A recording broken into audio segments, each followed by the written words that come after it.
I don't have time to be emotional. Big man, is that healthy though? There's a moment a lot of men know all too well. It's quiet on the outside, but inside everything is loud. Frustration, anger, disappointment, pain. And instead of letting it out piece by piece, we hold it. We tell ourselves, not now, stay focused, keep it together.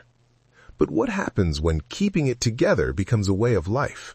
I was raised where I'm not allowed to have emotions. I only cried twice, 3 times. Grandmother's death, father's death, and sister's death.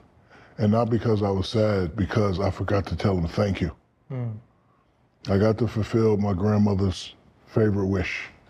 Like being a high-level juvenile delinquent, she was the only one that didn't discipline me. Everybody disciplined me, I get in trouble. She'd be like, baby, it's all right. So one day, I said, Grandma, when I get rich, I'm gonna buy you a house. You know what she says? I want that house across the street. It wasn't no fancy shit like we lived in. It was a house across the street. I grew up in 100 Oak Street in Jersey City. She wanted 93. Because the lady was over there, her shit was nice, it was manicured. So when I got some money, I knocked on the lady's door. I said, I want to buy your house.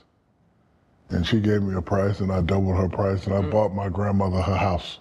Bought her her first car. Like, so I got to do things for them, but I never got to tell them thank you. So that's why I cry. It's not, oh, bro, we live, we die, everybody has to die. In the interview we're reflecting on today, there's an underlying truth that doesn't always get said directly, but you can feel it. A man learns early, sometimes without words, that expressing emotion is risky. So instead of speaking, he stores it. Every slight, every failure, every moment he felt disrespected, overlooked, or misunderstood. Stored, not processed, not released, just packed away. And here's the problem with that strategy. Pressure doesn't disappear. It builds, like steam in a closed container, with no valve, no release. Eventually, it explodes. And when it does, it rarely comes out clean.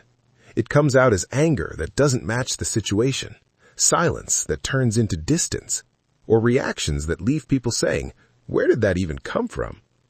But if we're honest, we know exactly where it came from. It came from months, maybe years, of holding it in. I don't have time to be emotional. Big man, is that healthy though?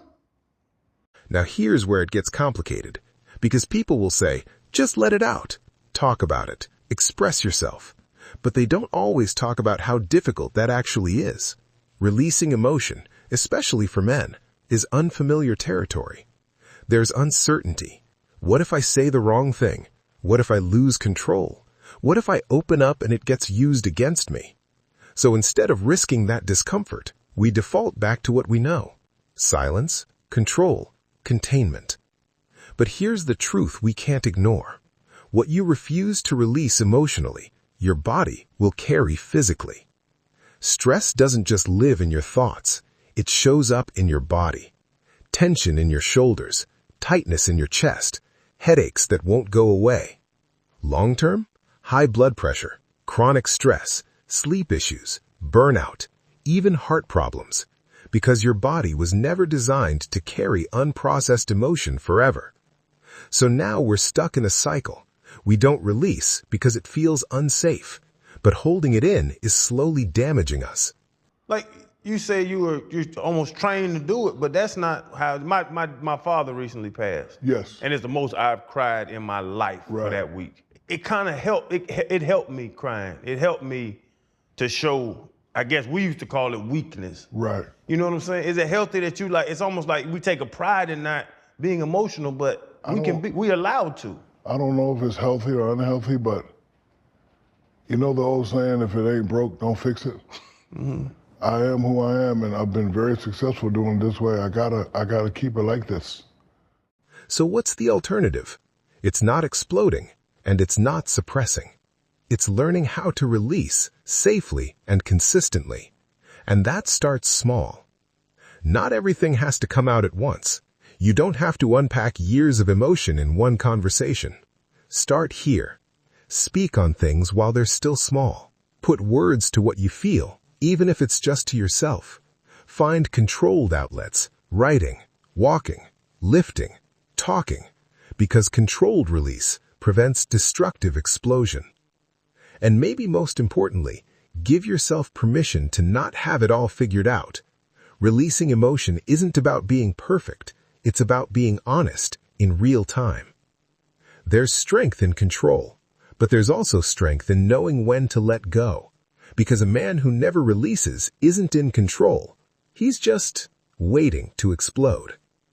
Do the inner work, not all at once, not all today, but enough so that what's inside you doesn't destroy you. Until next time, stay strong, stay present, and keep building something that lasts. Please like, comment, share, and subscribe. Peace.